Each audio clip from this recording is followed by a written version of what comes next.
A'udzu billahi minasyaitonir rajim. Bismillahirrahmanirrahim. Nahmadu wa nusalli ala rasulihil karim. Amma ba'. Hadis tentang khusyuk. Sayyidina Anas radhiyallahu an meriwayatkan bahawa Rasulullah sallallahu alaihi wasallam bersabda, sesiapa yang menunaikan solat pada waktunya dan berwuduk dengan sempurna, qiyam, khusyuk, rukuk dan sujudnya dilakukan dengan sempurna, maka solatnya naik dalam keadaan putih berseri-seri dan berkata, semoga Allah memelihara kamu sebagaimana kamu telah memelihara aku. Dan sesiapa yang menaikkan solat tidak pada waktunya dan tidak berwuduk dengan sempurna, khusyuk, rukuk dan sujudnya juga tidak sempurna, maka solatnya naik dalam keadaan hitam lagi gelap dan berkata, semoga Allah mensia-siakan kamu sebagaimana kamu telah mensia-siakan aku. Sebagaimana dikehendaki oleh Allah, solatnya akan dilipat seperti kain buruk, kemudian akan dilempar ke mukanya. Hadis riwayat Tabarani. Sayyidina Anas bin Malik radhiyallahu an meriwayatkan bahawa Rasulullah SAW bersabda, sesiapa yang menunaikan solat pada waktunya dan berwuduk dengan sempurna, qiyam, khusyuk, rukuk dan sujud ini dilakukan dengan sempurna, maka solatnya naik dalam keadaan putih berseri-seri dan berkata, semoga Allah memelihara kamu sebagaimana kamu telah memelihara aku. Dan sesiapa yang menaikkan solat tidak pada waktunya dan tidak berwuduk dengan sempurna, khusyuk, rukuk dan sujudnya juga tidak sempurna, maka solatnya naik dalam keadaan hitam lagi gelap dan berkata, semoga Allah mensia-siakan kamu sebagaimana kamu telah mensia-siakan aku. Sebagaimana yang dikehendaki Allah, solatnya akan dilipat seperti kain buruk, kemudian akan dilempar ke mukanya. Auzubillahi min zalik. Hadis riwayat Tabarani.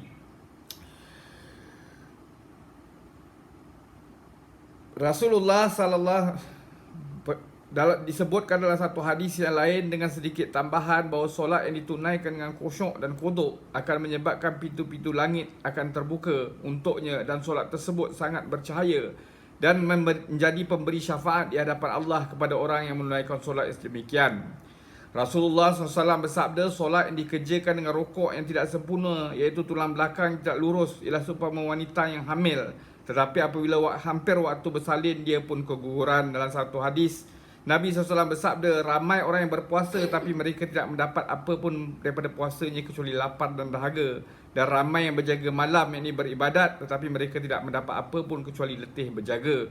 Sayyidatina Aisyah radhiyallahu anha berkata, aku telah mendengar pada Nabi SAW bahawa sesiapa yang datang pada hari kiamat dengan membuat solat fardu 5 waktu yang sentiasa ditunaikan dengan waktu, menjaga waktu, berwuduk dengan sempurna dan ditunaikan solatnya dengan khusyuk dan khuduk, maka Allah telah berjanji tidak akan mengazabnya.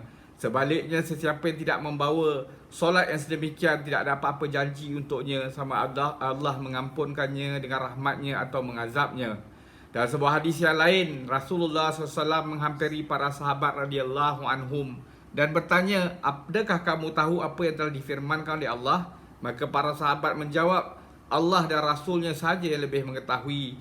Baginda SAW telah mengulang pertanyaan tersebut sebanyak 3 kali untuk menunjukkan kepentingan perkara yang hendak disampaikan, dan jawapan yang sama telah diberi oleh para sahabat.